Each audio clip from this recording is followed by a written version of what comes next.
Baik, Mitra TU Center, pertanyaan saya ke Pak Nurholik berikutnya mungkin mengenai kemitraan ya. Sebagaimana kita pahami, mitra itu seperti kayak mau nikah gitu, harus cocok chemistry-nya.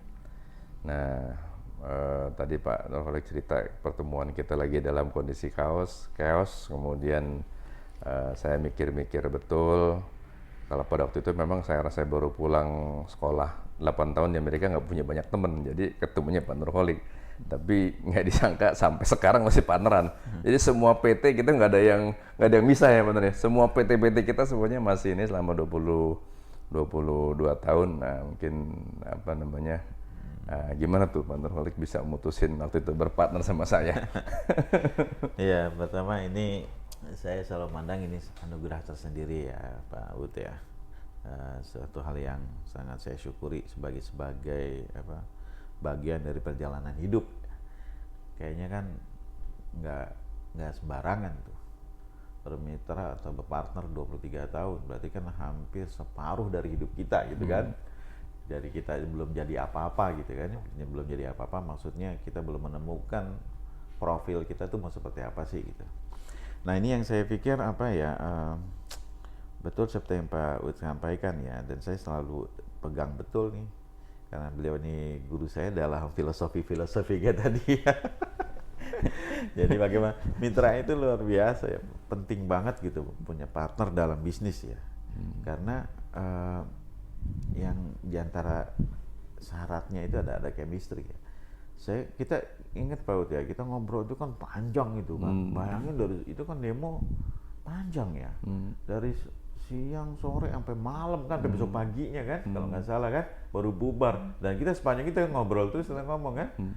Dan itu kemudian teman-teman TU Center yang budiman gitu ya, berlanjut kita selesainya. Karena kebetulan saya sama Pak Udi tetangga ya. Rumah kami kita berdekatan di bilangan Riado Dalam kan. Kami ini bertetangga. Jadi saya sering mampir ke rumah beliau. Dan kalau mampir udah lama ngobrol, bukan setengah 1 jam ya Pak Udi ya. Itu panjang ya, sampai istrinya Pak Udi ini sampai lama banget kamu. Udah lama sering lagi ya. Nah ini saya kemudian dapati, oh ini mungkin beliau sama beliau ini ada chemistry gitu. Dan sampai terakhir ketika beliau kan sangat straight ya, langsung menanyakan kira-kira mau bikin apa dan butuh modal berapa kira-kira begitu. Dan itulah kemudian saya silaturahmi di babak berikutnya ke rumah beliau, saya mempresentasikan apa yang ada di otak saya gitu, apa yang menjadi keinginan saya, mau bikin ini, begini ini gitu. Dan saya bilang, saya sebut angkanya ketika itu 40 juta ya. 1 juta. Dan itu uang sebenarnya uang istilahnya yang ada sisa sisa tabungan Dari ya, Amerika tuh. dari Amerika gitu saya pakai ya. Kemudian uang itu kemudian saya pakai, dan Pak Ut ini memang all out ngasih jalan ya ketika bagi saya, sampai nyariin kantor juga lagi. Nyariin kantor, dan kantornya itu nggak tanggung-tanggung, keren banget di daerah di bilangan ITC Fatmawati, dan itu full furnish pemirsa. Full furnish ya, artinya tinggal pakai dalam kondisi yang bagus gitu. Saya sampai amazing, oh my god, saya bilang saya punya kantor ya ternyata. Bisa kantor gitu. Karena bayangin rasanya gimana sih ya kalau kita sudah berumah tangga, kalau nggak keluar rumah, oh, itu rasanya gimana gitu. Beban mental, saya tinggal sama mertua lagi kan. Jadi saya terima kasih banyak dikasih kantor ketika itu. Dan akhirnya berjalan itu di situ usahanya. Nah Pak Wati ini kan masih meniti karir sebagai dosen ya ketika itu ya, sangat full time di situ. Akhirnya saya pun jalan tanda petik ketika jalan sendirian, berapa kali lapor. Dan memang ya ini mungkin ujian pertama nih berpartner ya, hampir kurang lebih setahunan lebih. Saya nggak ada yang saya kerjain. Atau lebih tepatnya nggak ada pekerjaan yang jadi gitu, menjadi sesuatu. Ya, terakhir saya mendapatkan pekerjaan itu sebagai IO ya ketika itu, bikin itu Pak Ud ketika dapat kerjaan dari PK Expo. Ketika itu saya bikin di Balai Room. Ketika dulu kampus boleh masuk ya. Artinya yang penting sewa ketika itu. Kalau sekarang kan nggak boleh. Dulu masih boleh PK Expo. PK Expo ini kepanjangan dari Partai Keadilan Expo ya. Saya dapat kerjaan bikin meng-IO-kan sebuah expo yang digagas oleh Partai Keadilan untuk UMKM. Dan alhamdulillah kalau acara sih sukses banget ya. Acara sukses, pedagangnya happy. Cuma penyelenggaranya nggak happy. Penyelenggara nggak happy. Karena apa? Karena banyak ketika namanya urusan sama UMKM mungkin emang ujian kesabaran kali ya. Jadi semangat ikutnya, giliran bayarnya nih agak kurang oke. Sehingga akhirnya saya harta saya ada dalam piutang semua. Sehingga ada yang nggak tertagih. Ini yang saya laporkan ke Pak Uut ya, sehingga sampaikan baru kejadian itu Pak Uut memberikan kepada saya teori tentang opportunity cost. Silakan terjelasnya opportunity cost.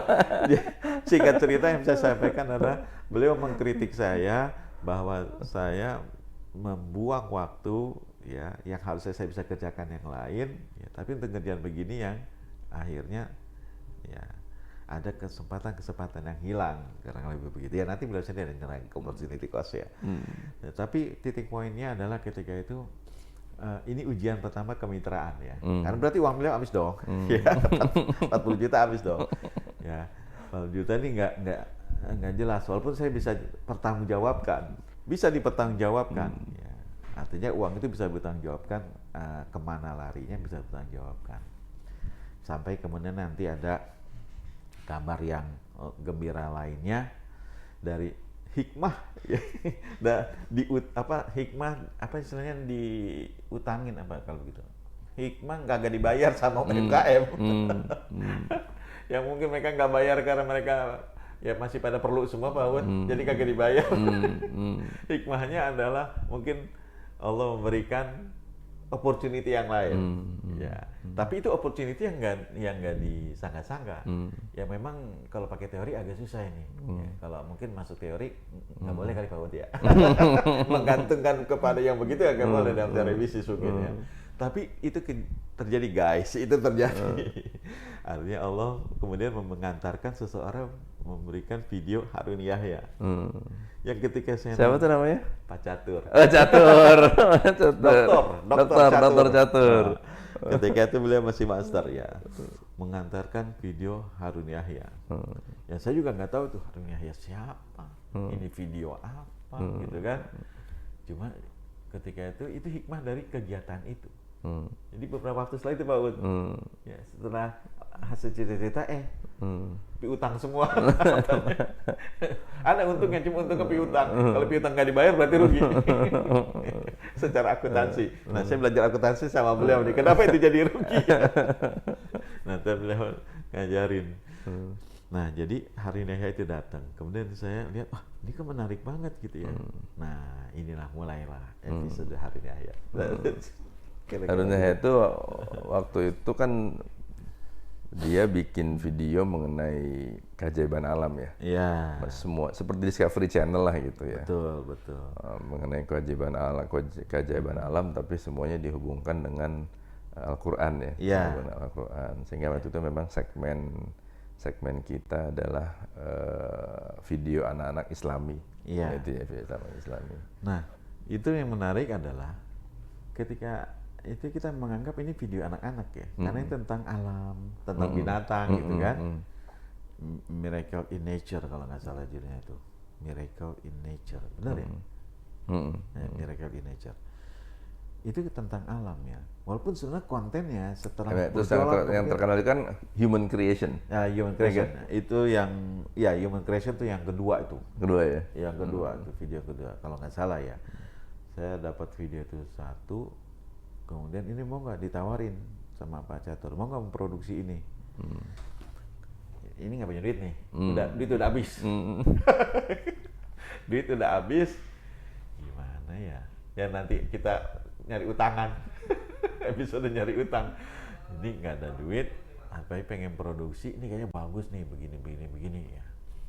Saya lihat, ini bagus, menarik nih, konten menarik. Sekali lagi konten is the king. Nih, konten is the king. Ketika itu feeling saya mengatakan konten ini, ini bagus nih konten ini, menarik nih. Dikemasnya bakal begini-begini, sudah kebayang sama saya. Cuma permasalahan nggak punya duit. Baut memang nggak punya duit untuk memproduksi dan segala macam. Ini gimana nggak punya duit? Maka malah petualangan kita mencari jadi investor. mencari investor. Ya, mencari investor. Nah, kita ketemu tuh sama salah seorang kawan ya, sahabat kita. Nggak usah kita sebut namanya kali ya. Jadi tadi Pak Ud, dalam episode yang kemarin sempat menyinggung, kita ketemu seseorang calon investor, diperkenalkan, kita suruh presentasi sampai 2 hari ya. 2 hari itu dari pagi sampai sore, dari pagi sampai sore. Ya, yang kesimpulan nggak jadi. Padahal kita waktu itu kita fundraising 120 juta ya. 120 juta. Kita menaruhkan saham 50%. Jadi kita minta utangan 120 juta dan sebagai timbal baliknya kita memberikan saham sampai 50%. Cuma yang ngasih duit ini mau tapi minta saham 75%. 70%. Waduh, saya bilang 75%. Berarti habis dong kita Pak Ud. Saya bilang Pak Ud tuh. Ya, alhamdulillah dikasih waktu mikir, bijaksana juga sih sama Pak Ud. Yang mau minjemin utang itu bijaksana sama kita kan. Kagak dimakan kita gitu kan. Saya ketika itu gini ya, pemirsa sekali. Ini Pak Ud ini doktor ekonomi loh. Ya. Sekolahnya tamat nih beliau nih. Dan nggak tahu tuh jauh lagi ya. Beliau ketika kita presentasi dan dibedah itu keuangan kita, speechless juga ya. Jadi kayak orang bego. Ketika dibilang, ini harta kamu nggak ada ini. Harta kamu kan coba nih kalau piutang dicoret-coret, habis. Kita bilang, iya juga ya. Sehingga kemudian ada penawaran dari beliau ini, ya udah deh gini aja deh. Karena mungkin dia kesian sama kita, udah 2 hari. Ada kasih 120 juta, tapi saya minta pakai acara istirahat makan, terus nasi lagi. Jadi ya udah deh, mungkin karena kesian sama kita, karena yang memperkenalkan temannya Pak Ud juga, nggak enak juga kali sama orang-orang yang bersama sama kita. Udah deh, kita kasih 120 juta, tapi dia minta 70%. Dia antara kesian, antara memang ada prospeknya kali, sama percaya kali dengan orang-orang yang dihadapi ini. Kira-kira gitu ya Pak Ud ya. Maka Pak Ud bilang, gimana nih? Kita bilang, gimana nih? Saya bilang ke Pak Ud, saya ini nggak tahu ya. Saya kalau ditanya gimana, saya nggak bisa memberi penjelasan secara data-data. Tapi saya hanya punya feeling aja, punya intuisi. Ini kita bisa gede nih Pak Ud nih. Ini menjadi something nih. Ya, kita bisa dapat sesuatu lah dari sini. Sehingga jangan sampai 70% lah, ini kita kayak kerja bakti aja, saya bilang Pak Ud gitu kan. Terus Pak Ud tanya saya, jadi gimana? Batal kita nih? Saya bilang, udah deh, batal aja deh kalau 70%. Kata Pak Ud, sisa aja tuh Pak Ud. Kemudian yang ngomong salah beliau, giliran batalin. Iya. Jadi memang itu menunjukkan bahwa saya trust betul lah sama Pak Nurholik. Beliau yang running the business. Saya sebagai orang yang bergabung hanya menyiapkan sedikit dana waktu itu. Kemudian menyediakan juga fasilitas, kemudian connection. Nah, tapi begitu keputusan saya serahkan ke Pak Nur, dan alhamdulillah sebagai gambaran Mitra TU Center kita waktu 120 juta. Terakhir kemarin kita dapat kredit totalnya sekitar 7 miliar dari bank. Gitu. Jadi mungkin, tapi itu juga ceritanya juga panjang, berdarah-darah. Nanti mulai dari akhirnya kemarin gimana tuh ya? Akhirnya cara konvensional pinjam sama orang tua ya. Iya. Cuma ya artinya dalam poin ini betapa kemitraan itu diuji ya.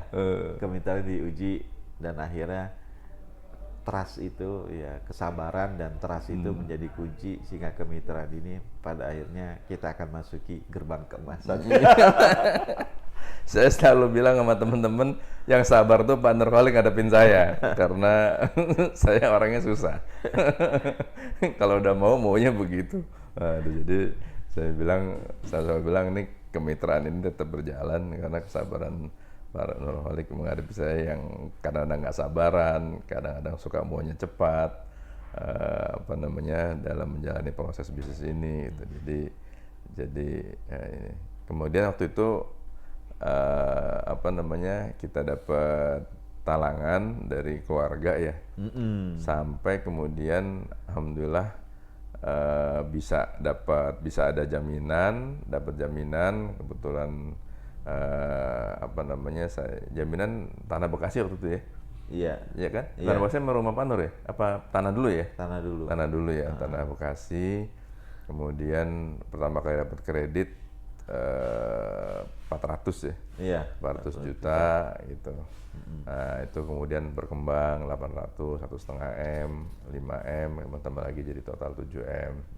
Nah, saya selalu kalau buat saya pencapaian saya dalam kemitraan ini waktu itu Pak Nur bisa beli rumah. Nah, gitu. Jadi rumah sama mobil ya. Lu mau pergi haji. Apa beli haji ya? Gitu. WNA Plus lagi.